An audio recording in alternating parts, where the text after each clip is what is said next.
날마다 쓰는 나의 신앙일기 TV 데일리 큐티 나무향기입니다. 오늘은 12월 2일 금요일입니다. 오늘 함께 큐티할 성경 본문은 사도행전 19장 32절에서 41절입니다. 사람들이 외쳐 어떤 이는 이런 말을 어떤 이는 저런 말을 하니 모인 무리가 분란하여 태반이나 어찌하여 모였는지 알지 못하더라. 유대인들이 무리 가운데서 알렉산더를 권하여 앞으로 밀어내니 알렉산더가 손짓하며 백성에게 변명하려 하나 그들은 그가 유대인인 줄 알고 다 한 소리로 외쳐 이르되 크다 에베소 사람의 아데미여 하기를 2시간이나 하더라. 서기장이 무리를 진정시키고 이르되 에베소 사람들아 에베소시가 큰 아데미와 제우스에게서 내려온 우상의 신전지기가 된 줄을 누가 알지 못하겠느냐. 이 일이 그렇지 않다 할 수 없으니 너희가 가만히 있어서 무엇이든지 경솔히 아니하여야 하리라. 신전의 물건을 도둑질하지도 아니하였고 우리 여신을 비방하지도 아니한 이 사람들을 너희가 붙잡아 왔으니 만일 데메드리오와 그와 함께 있는 직공들이 누구에게 고발할 것이 있으면 재판날도 있고 총독들도 있으니 피차 고소할 것이요 만일 그 외에 무엇을 원하면 정식으로 민회에서 결정할지라.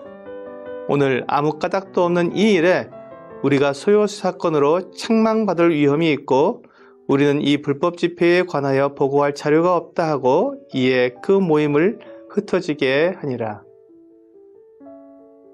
군중심리라는 말이 있습니다. 많은 사람이 모여있을 때 자제력을 잃고 쉽사리 흥분하거나 다른 사람의 언동에 따라 행동하는 일시적이고 특수한 심리 상태를 말합니다. 오늘날 우리나라뿐만 아니라 세계 여러 나라에서 들려오는 많은 사건, 사고 중에는 이러한 군중심리 때문에 일어나는 사고들이 많이 있습니다. 혼자 있을 때에는 생각할 수도 없는 일들을 많은 사람들이 모여 동조하게 되면 하게 되는 것입니다. 이렇게 모인 군중 속에는 왜 이런 일을 하는지 알지 못한 채 다른 사람들이 하니까 따라서 하는 사람들도 있습니다. 꽃들에게 희망을 이라는 동화가 있습니다.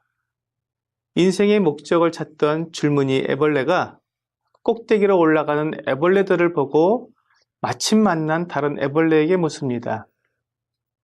지금 왜들 이러고 있는지 너는 아니? 나도 방금 도착했어. 아무도 설명해 줄 만한 시간적 여유가 없는 모양이야. 저렇게들 어딘지 꼭대기로 올라가려고 바쁘게 야단들이니 말이야. 줄무늬 애벌레가 다른 애벌레들처럼 꼭대기로 올라가려고 다른 애벌레들 사이를 비집으면서 다시 말합니다. 꼭대기에는 무엇이 있니? 우리는 어디로 가고 있는 것이지? 그때 노랑 애벌레가 숨을 헐떡이면서 나도 모르겠다. 그리고 생각해 볼 틈도 없고 라고 대답합니다. 이 동화는 많은 생각을 하게 만들어줍니다. 그리고 그와 비슷한 사건이 오늘 본문에도 나옵니다. 은장색 데메드리오가 사람들을 충동시켜서 소동을 일으켰습니다. 그들은 에베소의 여신인 아데미를 외치며 연극장으로 들어갔습니다. 지금도 에베소에 가면 이 연극장이 있습니다. 부채꼴로 만들어진 이 연극장은 24,000명을 수용할 수 있는 규모로 돌로 지어져 있습니다. 에베소 시민들이 모여 크다 아데미어라고 외치는 모습은 공포감을 주기에 충분했을 것입니다. 하지만 그곳에 모인 사람들 태반이 왜 그곳에 모여 있는지 알지 못했습니다. 연극장에서 크다 에베소 사람의 아데미어를 2시간 동안 외치자 서기장이 무리를 안정시켰습니다. 그러면서 그들이 붙잡아온 바울과 같이 있었던 마게도냐 사람 가이오와 아리스다고에 대해 말을 했습니다. 그들이 신전 물건을 도둑질하지도 않았고 여신을 비방하지도 않았는데 이렇게 하는 것은 불법 집회라고 말한 것입니다. 그리고 무엇에 대해서 고소하려면 정식으로 재판을 청구하라고 하면서 무리를 흩어지게 했습니다. 몇 시간씩 목청껏 아데미를 외친 사람들에게는 너무나 허무한 결론이었을지 모릅니다. 아무런 목적도 알지 못한 채 무작정 다른 사람들을 따라 행한 일의 결국은 다 이와 같습니다. 허무하고 인생을 낭비하게 되는 것입니다. 그래서 우리는 경솔하게 행하지 않아야 합니다. 우리의 인생은 연습이 없습니다. 이유도 목적도 없이 그 결국을 알지 못한 채 남들이 가는 길을 무작정 따라가는 삶은 너무나 경솔한 행동입니다. 사탄은 사람들의 눈을 가리고 귀를 막고는 돈이나 명예, 권력을 좇게 만듭니다. 그리고 그것이 최고의 삶이라고 여기도록 세뇌를 합니다. 그리고 주위를 둘러보면 수많은 사람들이 그렇게 살아가고 있기 때문에 그 많은 사람들이 잘못될 리가 없다고 생각하고는 그 길을 가게 됩니다. 성경은 많은 사람들이 가는 넓은 길의 결국은 멸망이라고 말씀합니다.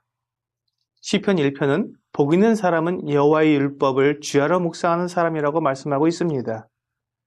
남들이 가는 길을 무작정 따라가는 것이 아니라 하나님께서 어떻게 행하라고 말씀하셨는지 생각하고 살펴보고 확신 가운데 가는 사람이 복 있는 사람이라는 것입니다.